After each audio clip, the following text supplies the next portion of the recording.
Hey, what's up? My name's Justin with 65 Drums, and welcome back to the channel. Now, in the world of rubber electronic cymbals, there are two kings at the moment. On the one hand, we have the Roland CY18 DR, also known as the Roland Digital Ride, more commonly, and we also have the ATV aD-C18. So as you know, I've been using a Roland TD50 with the Digital Ride cymbal for a couple of months now, because a very kind subscriber has allowed me to borrow his. But before I let it go, I thought, you know what? I'm gonna miss that 18-inch ride cymbal because there's no going back. Once you start using the large 18-inch ride cymbal and then switch over to a 13-inch or a 15-inch ride cymbal on a drum set this size, it just doesn't make any sense. So I thought it'd be the perfect time to pit the two kings of the rubber ride cymbal industry, the Roland one and the ATV one. So here it is in the box. I actually haven't unboxed it yet. So let's do that real quick. So we got the manual, which no one ever reads. And then we have the cymbal. I don't know if there's any cables or anything in here. All right, so there it is. It's a beautiful ride cymbal. And the thing about the ATV ones, because they're clean, they don't have any grooves on them, they look beautiful when you unbox them for the first time, but they do sort of, like some of your fingerprints and some of the stick marks do show up a little bit more because it is a really clean surface. I love the way this looks though. It's a very clean design. If you're wondering what kind of drums this cymbal will be compatible with, I'd say that because it's using two inputs right there, it'll be compatible with most Roland drum modules because they all use the two cable design. I think the Elisa Strike also has the two inputs for their ride cymbal, so it should work with that.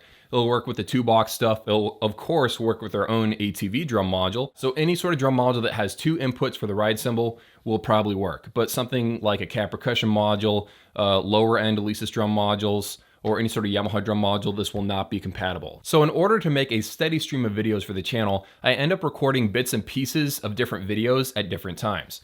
So right now, the reason why I had to unbox this at this moment was that I'm making a video on the TD50 versus the Pearl Mimic Pro. And I sort of need to use this with the Pearl Mimic because this 18-inch ride cymbal doesn't work with the Pearl Mimic. So I'm gonna go film that segment and I'm gonna come back in a few days and finish the rest of this video. But for you, it should be pretty instant. And just like that, we're in the future. So here is some playing footage going through all the different zones, showing off the positional sensing and the overall dynamic range of both of them. So enjoy.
So I gotta tell you, both these ride cymbals are absolutely excellent. They're a joy to play on, so much fun, and they really should be because of how expensive they are. So the Roland one costs about $470, and the ATV one costs about $450. Now, even though there's like that $20 price gap between them, it pretty much goes away because the Roland one comes with a cable and the ATV one needs 2 1/4-inch cables. So that eats up your $20 difference right there. And I know that some people might wonder why I'm even making this comparison in the first place. The Roland one only works with the TD50 as of right now. But the reason why I wanted to bring this up is that I know there's people out there thinking about buying a 2-box Dremit 5 or an Elisa Strike or a Mimic Pro, and they're wondering, am I missing out on that much with that cool digital ride cymbal? Is it that much better than this ATV one or whatever other ride cymbal I want to try out? So I thought I'd put them side by side so you can see how they perform against each other. Okay, so let's talk about the Roland CY18 DR first. And let's start with the back of the cymbal because a lot of times you don't even see that in reviews or videos online about this cymbal. I know you're staring at that function button wondering what the heck it does, and unfortunately I can't tell you what it does. I looked it up on the Roland manual for the CY18 DR, and it turns out it's for future functionality, or could be for future functionality, so I don't plan on taking the cymbal apart for the video, but I think there's some footage online of the inside of the Roland cymbal. It turns out that it has 3 Bose sensors, a bell sensor, an edge sensor, and a touch sensor, and then a built-in processor unit that ties all that together and then sends out the data over the USB cable. And I gotta say, those sensors pick up your playing really, really well. This is the most accurate rubber or metal electronic cymbal in the entire industry that I've personally tried. And because the Roland TD50 has positional sensing on the ride, you can really hear the timbre shift between where the bell is versus where the edge is as you go up and down. Now, of course, I gotta point out that you can get positional sensing with the ATV cymbal as well. All you got to do is set it up as a Roland CY18R, and in the playing footage, you actually heard the difference between playing up near the bell versus down near the edge. But I feel like it's a tad more accurate on the Roland Digital Ride cymbal. Roland cymbals have always been very good, but one area that they've always sucked at is bell sensitivity. On the Roland CY15R, the bell just is not very sensitive at all. Thankfully, they've fixed this issue with the Roland Digital Ride, and it's very, very sensitive. This doesn't have 360 triggering. It's only got triggers designed for 50% of the playing surface. The rest of the cymbal is there for looks, basically. Now, you can pick up some of your playing near the Roland logo, obviously, because the sensors are not that far away. It can pick up your playing fine, but you can't hit the edge opposite of the Roland logo. It won't pick up a crashing sound because of that. Even though this doesn't have 360 triggering, it pretty much picks up 360 of the bow area, even though it's not really meant to. Now, talking about the playing surface here, I like the fact that you're using rubber that picks up light a little bit. It's a little bit shiny, and the ATV one, unfortunately, is completely matte. It just, sucks in light and doesn't let any of it go. I also like the fake lathing lines that go around it because that sort of hides stick marks, and I just like the overall look. And of course, I do like the big Roland logo, but it's still not overstated. It's not in giant white letters or anything to make it stand out too much. One thing that I really, really don't like the look of, though, is that freaking trench that goes around the bell zone. Not exactly sure why that's there. I just wish it wasn't there in general. If you're wondering about the bell sizes of both of these ride cymbals, the ATV one is a hair larger at 5.5 inches. The Roland one is also 5.5 inches if you measure from the trench on both sides, but if you just measure the bell itself, it's around like 5 inches across. I really appreciate how thin they made this Roland ride cymbal. It's incredibly thin. I think at that point, it was Roland's thinnest cymbal that they had ever made. And finally, the last thing I should probably mention is about this USB cable. Not really a fan of how it just like dangles there. It's pre-attached to the cymbal, and then there's an extension cable that you plug this into so then it can reach your drum module.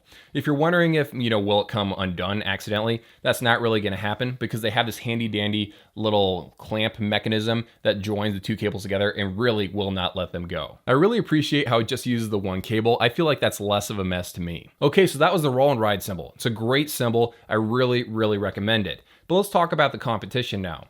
So again, this is the ATV aD-C18. This is also a very excellent ride cymbal, and it has a completely different feature set. The exact same dimensions though, like it's 18 inches across, and the thickness is pretty much identical. I've mentioned this in different videos, but this does have the potential to get tiny, tiny micro dents in the cymbal. Not really a big deal because, cymbals, real cymbals are hand hammered anyway. Also because this is a very clean design, can pick up your fingerprints and stick marks a little bit easier. They show up a little bit more. but that's not really a terrible thing. You can always clean it. And if you want to buy something to clean your cymbals, this stuff is really, really nice. This is called Aerospace Protectant. I've linked it in the description below if you want to pick up some. Feels a little bit softer than the Roland CY18, especially near the edge. It sort of like crumples as you like pinch right there. So that's something interesting, a little bit different from the Roland one. Acoustically, the bell is a little bit less annoying as far as stick volume goes because it's more of like a dull thud.